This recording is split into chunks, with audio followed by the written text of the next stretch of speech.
Leave it to a semblance of a YouTube ad to tempt your curiosity. And that's not always the case. You know, how many times do you watch a video on YouTube perhaps and you can't wait to press the skip button when permitted? It's a usual thing of me, though to be fair, you know, it does benefit the content creators. This was a very interesting scenario where, again, typically I would skip because I'm usually not interested or I have no money to buy your products. And you're going to be getting a generally fresh take with me, as normal on this channel. This is, you know, embodied by first takes unless otherwise disclosed. And in this case, I've seen about 5 to 10 seconds worth of, I'm assuming because of the release dates of the trailers, the second ad. So it won't be entirely fresh, but basically like 95% of this video will be. But what I saw in this movie, when I realized it was a film, like, is this a TV show? Is this like some sort of product? Like, I didn't know exactly what it was until I saw the name and looked up, okay, it's Nefarious. And so then I quickly dropped it. But what I saw of it, in terms of a phone call clip, I mean, we'll probably get to that in one of the trailers, I'm sure we'll witness it together again, was quite tantalizing, in my opinion. As somebody who's a big fan of thrillers, there was an energy to what was delivered. I'm like, I gotta look more at this film Nefarious, and I never heard of it before until today. But upon deeper inspection, I'm really curious to engage with it. It very much is a fresh release, not only to my considerations, but in context to much of its talent, other than Sean Patrick Flannery. I know that name. And he's playing a character named Nefarious. Okay, that's interesting. Oh, okay, he's playing the serial killer. Okay, we'll get to the substance of the movie in a moment, but it's also coming out on part of, let me look at the studio names here in terms of the production, that's Believe Entertainment, and then distributing this movie is Soli Deo Gloria Releasing. I'm not familiar with either companies. I do try to keep tabs on when I cover a project, especially on these smaller, I don't know if this is like an indie side, but I mean, I've not heard of either outlet.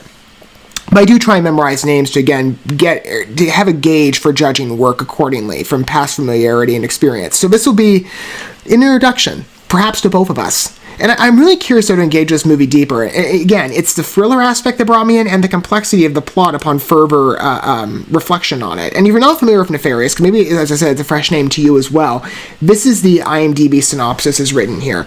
On the day of his scheduled execution, a convicted serial killer gets a psychiatric evaluation during which he claims he is a demon, and further claims that before their time is over, the psychiatrist will commit 3 murders of his own. So some disclaimers in terms of my normal viewing habits. I'm sure many of you who are familiar with my work and the past coverage of what I've offered in reference to thriller/horror projects can attest to. I have my content thresholds, and when I'm perusing around for, like, you know, what movie do I want to watch in terms of, let's say, a past release, and I always, you know, offer this disclaimer perhaps when it's appropriate. But if I'm just looking for work to engage with, it's not my first inclination to go down the serial killer path. You know, I've got my threshold. Hellraiser taught me this a couple months ago when I literally tried to engage it so I could give you a fresh take. Not fresh take, but an informed opinion on it. Because I'm like, well, it wouldn't make sense to cover the reboot and not have seen any of the originals. So I got through the first movie, surprisingly, and then about halfway through before I passed out. Admittedly, I haven't even covered the film yet. Part of me, admittedly, just doesn't want to, because those films were incredibly sadistic. Well, I'll just say I don't recommend Hellraiser in any way personally. If you're asking, no. So as I said, you know best what your threshold is. And for me, I don't tend to do torturous violence, and what oftentimes might occur, especially in, well, it depends on how far this film might go in regards to the realization of the serial killer actions. It might just be more so in spoken word, I don't know, and that would be okay, at least for my limits, perhaps. But if it gets like really gory on-screen capturing of said results in serial killing, I'm probably gonna be out. And we'll see. We're gonna gauge this together. But admittedly, I am much more, as I said many times, a thriller guy than I am a horror person. Though I like a scary story and I like overall thrilling tones that are oftentimes persistent within the horror realm. And in reference to horror as well, in connection to perhaps my potential contentions, and I made it no secret on this channel, I'm coming at this movie from a Christian perspective, as I do all my takes, you know, and what I cover and consult.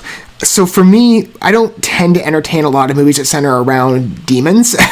Or really the dark presences in the supernatural realm. It's more realistic to me than it's like, oh, I want to sit back and watch this. Paranormal, I'm a bit looser on. Or actually, I'm much looser on the paranormal. When it comes to like supernatural demons or like the occult and stuff like that, I'm usually out. In this case, you've got a demon front and center.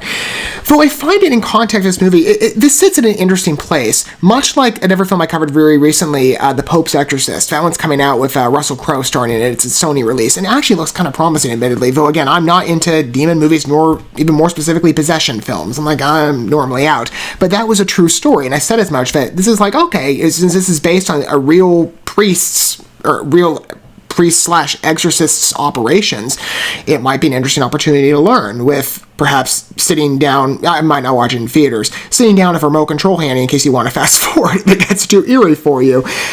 With this project, it's the psychological thriller baseline to it, and that's clearly evident when you look at the foundation of the work. The construction, its complexity of plot really brings me in, and seeing the story that perhaps in reference to other projects mimics persistent traits. Smile, very recently. Good movie, by the way. It's a Paramount exclusive. It was recently in theaters, based on a short film, in fact, on YouTube. It's been released. I've seen that. It's so good. I'm very impressed by that thriller. I watched it probably about 2 months ago or something like that. Really good release. I do recommend it. It is a bit gory, admittedly, and it very much is a horror film, but it's well done. Beautifully realized, in my opinion. This reminds me a lot of that, in fact, of like somebody that sees... In that case, it was a nurse, I think, who observed another girl who committed suicide in front of her and passed on this entity that she was seeing smiles on everybody, and it was leading to this gruesome end, right? This reminds me a lot of that, but in this case, you've got a psychiatrist who's going to be accepting that curse. It's actually a lot like Smile, come to think of it, at least on that basis. I am really curious of Nefarious, and again, I like Smile, so I'm interested in entertaining this, although, again, like I said, what's the blood level and how evident are the demons? And it could go down, the paranormal path. And I'd definitely be open to that. Like I've said, I keep a general looseness around paranormal entities. Like I just last night watched The Babadook for the first time. Good movie, by the way. There's a reason it's a cult classic. Really well done. Very inventive film. I didn't think it was perfect in every shred of content it had, but for the majority that I said, like 98%, I enjoyed the movie. It's actually pretty well done.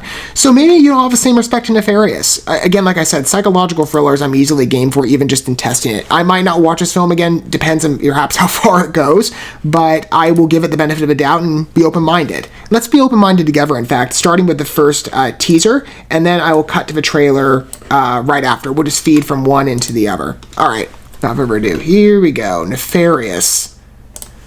Ever since I saw that little semblance of an ad, I've been curious.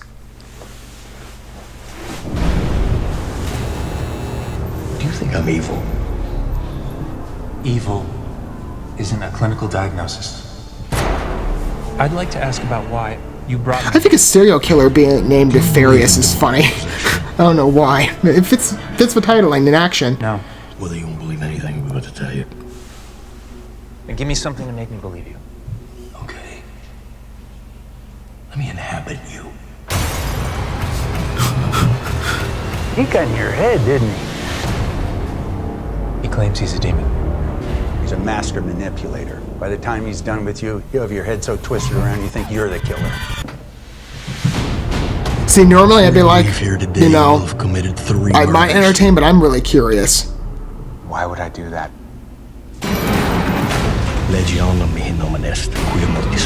What are you doing? My name is Nefarious. Names are important. They have power. They let everyone know who we are.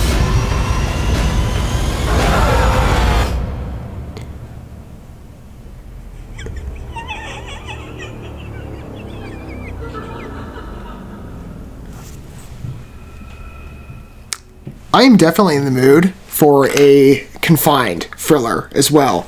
Telling this, I questioned at the beginning, like, is this going to expand beyond the scope of the prison? I think it said it was a prison in the synopsis. I'm assuming. Telling it in those confines, I love prison thrillers. Anything really in, like, let's say, in the horror realm. haunted mansion type stuff, mental institutions, and this has like the mental side again with the psychological baseline. So getting this prison story, I'm assuming the 3 lives are going to be taken in the prison. That's what I would think, unless it does expand beyond the walls of it. And we'll see in a minute, I guess, with the second trailer, because it is a little more extensive than this first 1.5 minute tease. I would love the story to go down that path. Again, I love being in stories that are just so closed off from the rest of the world and localized to one particular setting. It gives it this nice, smaller film energy, and this has a prestige quality, I will say that. You know, it's definitely well executed, in my opinion. It's not like some sort of overtly lower budget horror flick where the lower budget would sacrifice the quality of execution. It actually appears quite charming, in my opinion. And again, I've got my thresholds in mind, but so far it's not bad. From what I'm seeing, I could probably tolerate it. Let's take a look at the second trailer and see what I think of it. Let me pull that up. All right, I'm assuming this is the one, again, that got the introduction from what I saw in that ad. And I can tell from the screenshot, yes, this is. This opener was really strong.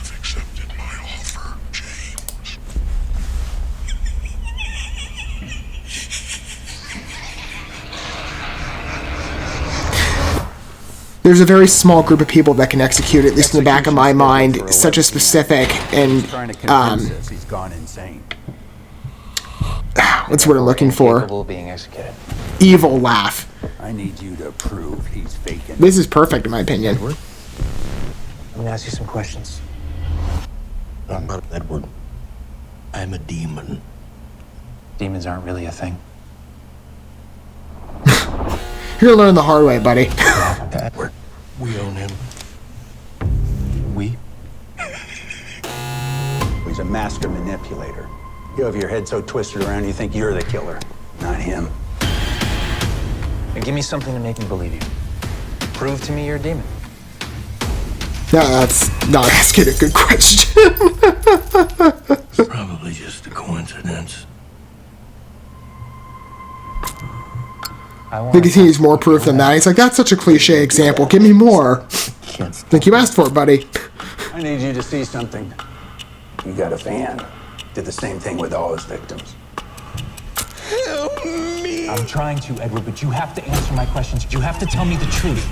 It won't let me! Make him go away. Make him go away. Yes? No.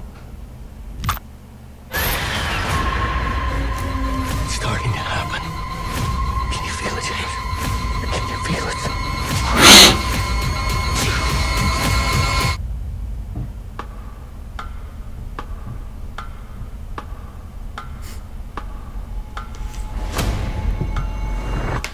I think it's time we tell you exactly what it is that we'd like you to do.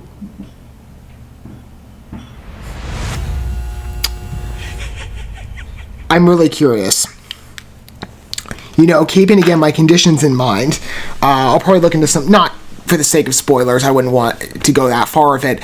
I would just want to look in some content reviews and entering this project to perhaps be like, okay, you know, are we going to see the results of said murders and how gruesome might they be?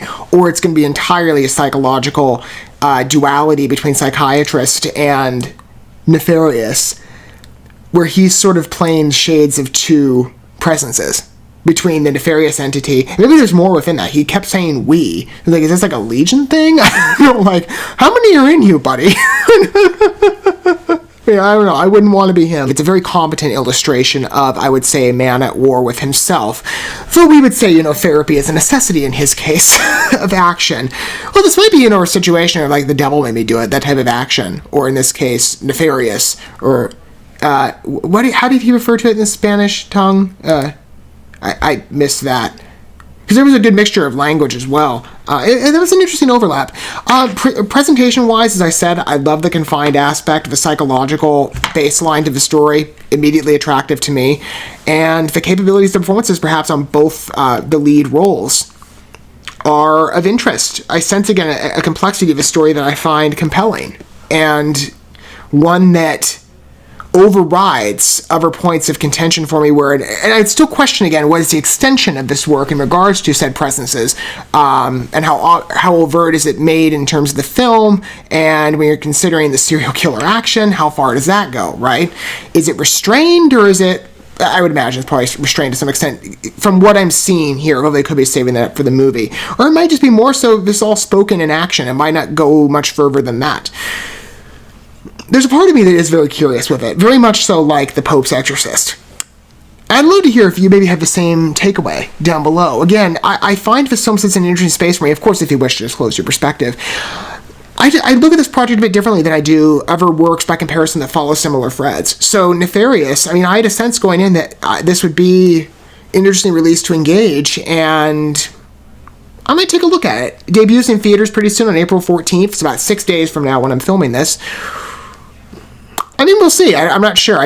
It's hard for me to make it to the theater these days, but I might try. I might try for Nefarious, and if not, I'll definitely watch it on the small screen. I will definitely try and tempt it again, unless maybe it overrides those boundary points I've set to a certain degree. From what I'm seeing here, I'm curious to engage with it further. I really like the story structure, and the depiction to me is quite competent and tantalizing, especially on that confined thriller aspect. I'm like, I want to see more. I like to entertain this story personally. Thank you so much for watching this video. Before you bounce, feel free to drop a like and comment, subscribe to this channel with a ding on the bell, and share this video with your friends. And consider checking out the description here. There you'll find links to my other channels, as well as addresses to my other social media accounts and ways you can help support my work if you feel so inclined. May God bless you, and looking forward to when our paths cross again.